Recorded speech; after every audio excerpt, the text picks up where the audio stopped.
Welcome to the Explainer. If you've ever felt completely overwhelmed by the sheer mechanics of learning a new language, you are in exactly the right place. Today, we're breaking down the foundational building blocks of the French language. We're taking the absolute best insights from a really comprehensive tutoring masterclass and turning what could be a dense grammar review into a super clear, step-by-step explainer. We're going to cover the whole shebang, from everyday greetings all the way to the tricky rules of past tense auxiliary verbs.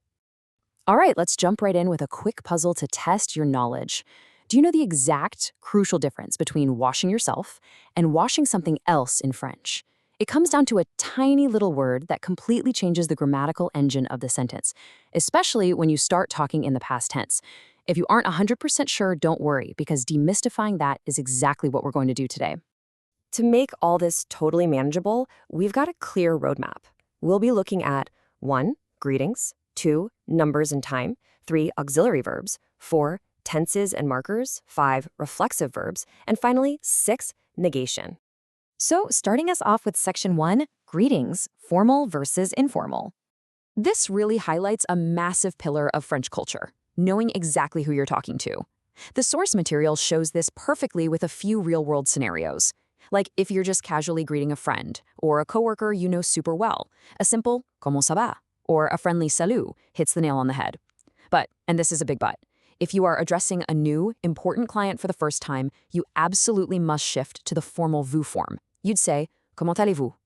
It's a small shift, but trust me, it shows a ton of respect. Moving right along to section 2, building the logic of numbers, dates, and time. Okay, French numbers can be famously tricky. Take 99, for example. You don't just have one neat little word for 90. You literally have to do a bit of math. As the tutor points out, 99 translates directly to 4 20s plus 19, 99. It sounds wild at first, but once you memorize those base tens, 20, 30, 40, 50, and get the hang of the stacking logic, you can unlock literally any number, even way up into the thousands. And you know what? That exact same structured logic applies perfectly to telling time. In the session, the student initially just wants to read the numbers out loud when someone asks for the time. But the tutor stops them. You can't just blurt out 15 and 45. You have to use the full structured sentence. You say, Il est 15h45.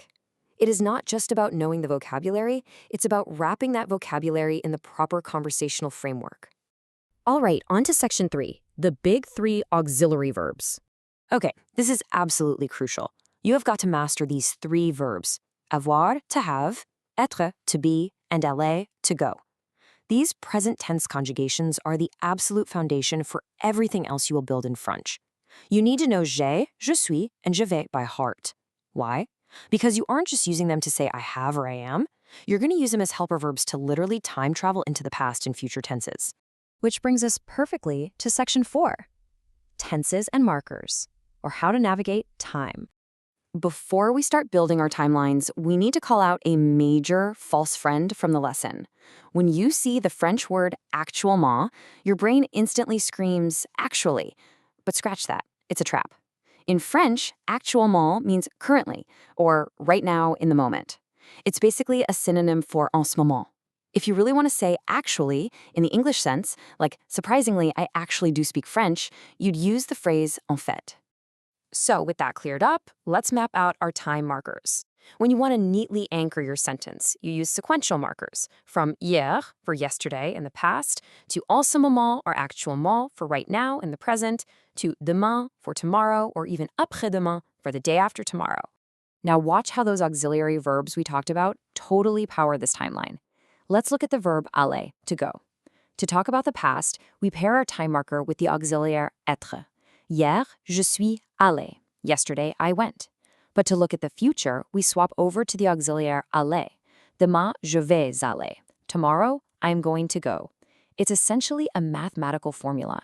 Pick your time marker, add the right helper verb, and plug in your action verb. Boom. Next up, section 5, reflexive verbs and daily routines. Let's put these rules into real-world practice. We've got a character from the source text, Tom, and we're tracking his mornings sequentially. Step 1, he wakes up. Il se réveille. Step 2, he physically gets out of bed. Il se lève. Step 3, he eats his breakfast. Il déjeune. Notice that little word se hanging out in front of waking up and getting up? That is the absolute hallmark of a reflexive or pronominal verb. The tutor explains this concept with such a brilliant, simple visualization. Basically, if there's a say, you are doing the action to yourself rather than doing it to someone or something else. Take washing, for example. Elle se lave means she washes herself, but elle lave ses enfants means she washes her kids. That say reflects the action right back onto the subject. You brush your own teeth, you wake yourself up, you lift yourself out of bed. All right, here is where all these building blocks really lock together. When we talk about Tom's morning in the past tense, the rules shift depending on whether the verb is reflexive. This is a massive game changer, so definitely remember this. In the past tense, pronominal reflexive verbs always use the auxiliary être. So he got up becomes il s'est levé. But standard action verbs, they usually take avoir. So he ate breakfast becomes il a déjeuné. I know it's a common stumbling block, but mastering exactly when to use être versus avoir is what separates beginners from truly confident speakers. And finally, section 6, negation rules, or how to say no politely. I love this analogy. You can think of French negation as a sandwich wrapping right around your conjugated verb.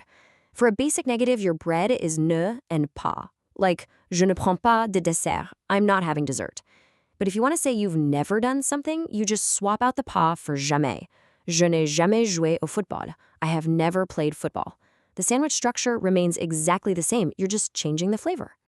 Let's look at a really practical, everyday application from the worksheet. Say a colleague asks if you're free for a meeting this afternoon, and you need to say no. You take the base affirmative sentence, je suis disponible, and you simply wrap that verb, suis, right inside your negative sandwich. It gives you this perfectly clear, grammatically flawless response, non, je ne suis pas disponible. It is highly structured, entirely predictable, and absolutely useful.